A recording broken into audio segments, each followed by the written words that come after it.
النهاردة بقى هنتكلم عن كتاب يمكن ناس كتير جدا بيحبوا يقروا الكتاب ده، وخاصة للراجل الرائع ده. طبعا بالنسبة لي دي كانت تاني مرة ان انا اقرا الكتاب ده. كتاب كبير جدا وفيه قصص كتير واحكام كتير.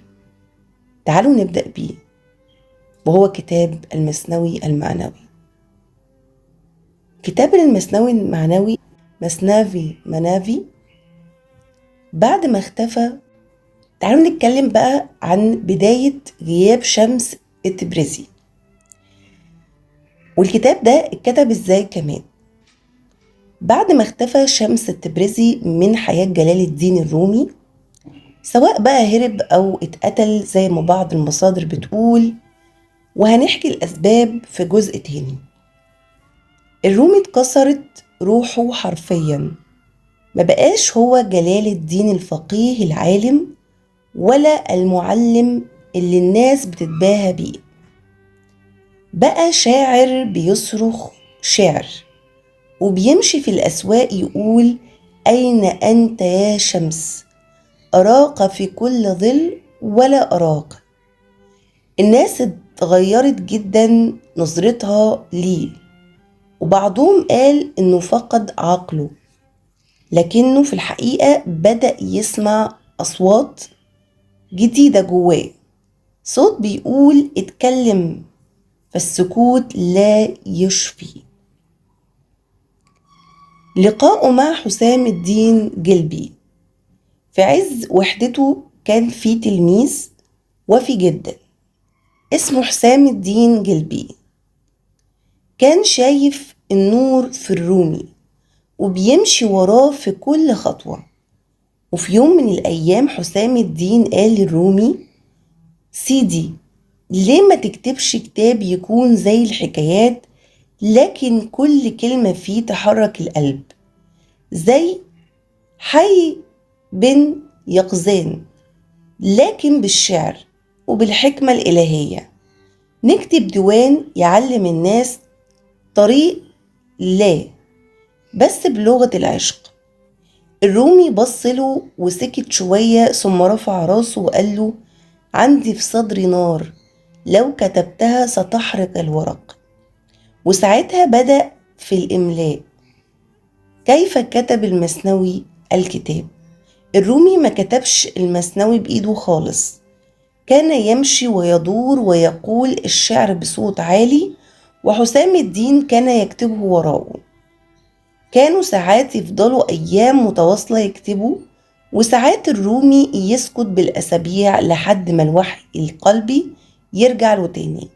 يعني المثنوي كتب على مدار سنين طويلة، وكان أحيانا يكتب بالليل في الخلوة وسط الدعاء والذكر والدموع. ليه سماه المثنوي؟ في الشعر الفارسي هو أسلوب شعري قائم على بيتين بيتين بيتين، كل زوج مستقل.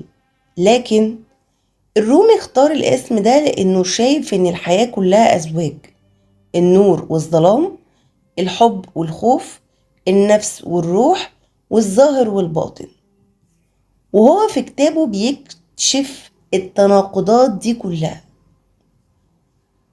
الرومي ما كتبش المثنوي عشان يعلم أو يعظ، لأ، كتبه لأنه عايز اللي بيقرأه يتحول ويبقى في مكان تاني خالص. كان دايما يقول إن المثنوي ليس كلامي بل إشراق من النور. باختصار، فكرة المثنوي ما كانتش تخطيط، كانت ولا أي حاجة غير كانت شوق، وكانت ولادة قلب روحي جديد بعد غياب شمس. والرومي لما ملقاش شمس بره بدأ يدور عليه جوه نفسه، وهناك بدأ الله. تعالوا بقى نتكلم عن كتاب جلال الدين الرومي مثنافي منافي بالفارسية، ونشوف هو فعلا كتب الكتاب ده ازاي، وإزاي وصلوا للعشق الإلهي زي ما الكتاب بيقول. مبدئيا كده المثنوي المعنوي هو كتاب شعر صوفي كتبه جلال الدين الرومي باللغة الفارسية، ويعد من أعظم الكتب الروحية في تاريخ التصوف الإسلامي. الرومي ما كتبهوش كديوان شعر عادي، إنما كحوار مفتوح بين الروح والله، بين العقل والقلب، بين المحبة والحقيقة. بيتكون من 6 أجزاء، وكل جزء فيه مئات الأبيات والقصص اللي بيحكيها الرومي علشان يوصل لحكمة أو لحكم عميق جدا في صورة رمزية ومشوقة. وإحنا دلوقتي هنركز على الجزء الأول فقط، وهو مدخل هادئ جدا لكنه ناري جدا. بيبدأ فيه الرومي أول طريق اللي هو لله، الفناء لله. الهدف من الجزء الأول من المثنوي أشبه بمرآة للنفس. في الرومي بيبدأ يعلمنا إزاي نسمع صوت الروح، إزاي نخلي قلبنا مفتوح لله، وإزاي نواجه النفس الأمارة اللي بتبعدنا عن الطريق الصحيح. القصص اللي مكتوبة في الكتاب ده هي كتيرة جدا، هنحاول إن احنا نقرأ معظمها. البداية، قصة الناي، استمع لهذا الناي. طبعا هو هنا مكتوب بالفارسي، بس احنا هنقوله بالعربي. استمع لصوت الناي كيف يحكي عن ألم الفراق. الناي هنا مش مجرد آلة موسيقية، الناي هو نفسك، هو الروح اللي اتقطعت من موطنها الأصلي من الله. الروح بتصرخ في صمت وبتقول أنا مش مرتاح هنا، أنا عايز أرجع. والحكمة بتقولك إن كلنا جوانا ناي بيغني لشيء فقدناه، رغم إننا مش دايما عارفين هو إيه. واللي بيسمع الصوت ده بيبقى طريق العارفين. قصة التاجر والبغبغاء، الحرية الحقيقية. كان في تاجر عنده بغبغاء حبيس في قفص، وقبل سفره للهند سأل البغبغاء عايز ايه؟ قال له قول للبغبغات هناك اني مسجون وشوف ردهم. ولما التاجر قال، واحد منهم وقع ميت، ولما قال للبغبغاء هو كمان وقع ميت، لكن فجأة طار لأنه فهم السر، إنك مش هتتحرر غير لما تموت من رغباتك. لأن وقتها هو فتح القفص وضحك عليه وطار، وعن غرورك وعن شهواتك. الحكمة إن الحرية مش إنك تطلع من القفص، الحرية الحقيقية إنك تطلع من سجن نفسك. قصة الأسد والحيوانات، غرور القوة. الأسد كان بياكل كل الحيوانات، فقرروا يقدموا له ضحية كل يوم. يوم من الأيام الدور جه على الأرنب، لكنه اتأخر وقال للأسد إن في أسد تاني بيقول إنه الملك. الأسد غضب جدا وطلب يشوفه، والأرنب ده الأسد شاف صورته في المية وظنها الأسد التاني، وانقض فوقه وغرق. الحكمة، اللي بيعيش في الغضب بيغرق في صورته، واللي بيخلي الغرور يحكمه بيقع في وهم نفسه. قصة الرسامين الصينيين والروم، النقاء الداخلي. كان في تنافس بين رسامين صينيين وروم، مين فيهم أفضل؟ الصينيين استخدموا كل الألوان والزينة، أما الروم صقلوا الجدار بس، نظفوه لحد ما بقى مرآة. وفي الآخر لما انكشف الستار انعكس فن الصين على الجدار الرومي، وكان أروع لأن الانعكاس جاي من الصفاء. الحكمة من القصة بيقولك إن القلوب الصافية بتعكس الجمال، مش بتصنعه. الجمال الحقيقي جواك، بس محتاج إن أنت تنظف المراية. قصة الراجل الموشوم اللي بيهرب من الآلام. راجل راح للحلاق عشان يوشم أسد على جسمه، لكن أول ما شعر بالألم صرخ وقال: ما توشمش ديله، ما توشمش ظهره، خلاص بلاش. وفي الآخر طلع من غير ولا حاجة. الحكمة إن كلنا عايزين نبقى أبطال، بس مش عايزين نحارب، عايزين نوصل من غير ما نمشي. المثنوي بيقولك إن مفيش طريق لله من غير وجع. القصة اللي بعد كده قصة الأسد والذئب والثعلب، العقل قبل القوة. في الغابة كان في أسد ومعاه ذئب وثعلب بيخرجوا معاه للصيد. وفي يوم اصطادوا حمار وثور وغزال. الأسد قال للذئب: اقسمهم. الذئب قال للحمار: ليك، الثور ليا، والغزال للثعلب. الأسد اتجنن وهجم على الذئب وموته في لحظة. بص للثعلب وقال له: اقسمهم. الثعلب قال: فورا. الحمار لفطارك، والثور لغداك، والغزال لعشاك. الأسد قال: مين علمك الحكمة دي؟ رد الثعلب: جثة الذئب اللي وراك. الحكمة: الرومي بيقول إن العقل مش اللي عنده لسان حلو، لأ، العقل اللي بيعلمك وبتتعلم منه من اللي حواليك. والقوة لو ما وراهاش حكمة بتتقتل. قصة كاتب النبي اللي ارتد الغرور العلمي.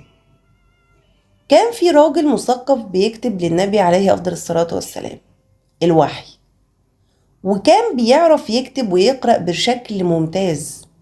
لكن بعد شوية بدأ يختار بنفسه وقال: أنا اللي بكتب، أنا اللي بفهم، أنا اللي بفتي. وبدأ يشك وارتد عن الدين وافتكر إنه سابق الجميع. الرومي قال: نزل عليه الظلام لأنه عبد علمه لا ربه. أحيانا العلم اللي مفيهوش تواضع بيبقى عامل زي الحجاب بينك وبين الحقيقة. الرومي بيقول: العارف مش اللي حافظ، العارف هو اللي طاهر من جواه. قصة يوسف والمرأة، المرأة والباطن. في القصة دي الرومي بيحكي عن امرأة كانت شايفة نفسها جميلة جدا، وكانت دايما بتفتكر بجمالها قدام الناس، لكنها كانت بتكره رؤية يوسف عليه السلام، مش لأنها مش شايفاه وسيم، لأ، بل لأنها كانت شايفاه في جماله انعكاس قبحها من جوه.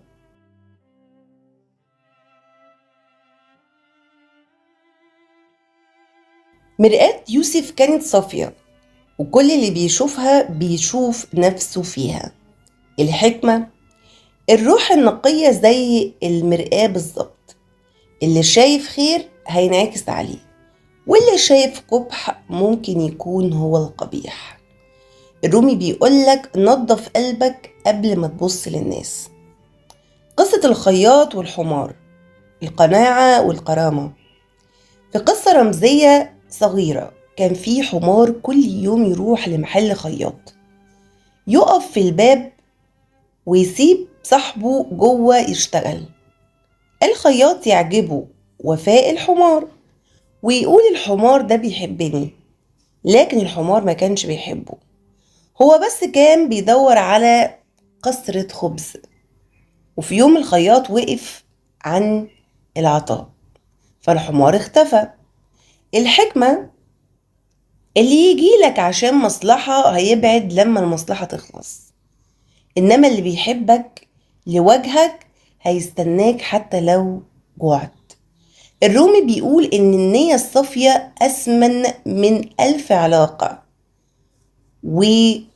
وظهورها ده بيبقى ولاء. قصة الراجل اللي طلب من النبي يدعيله، اعقلها وتوكل. راجل راح للنبي عليه أفضل الصلاة والسلام وقال له ادعي لي إني أختني. النبي قال له مش الأحسن تبصر على حالك وتتقي الله؟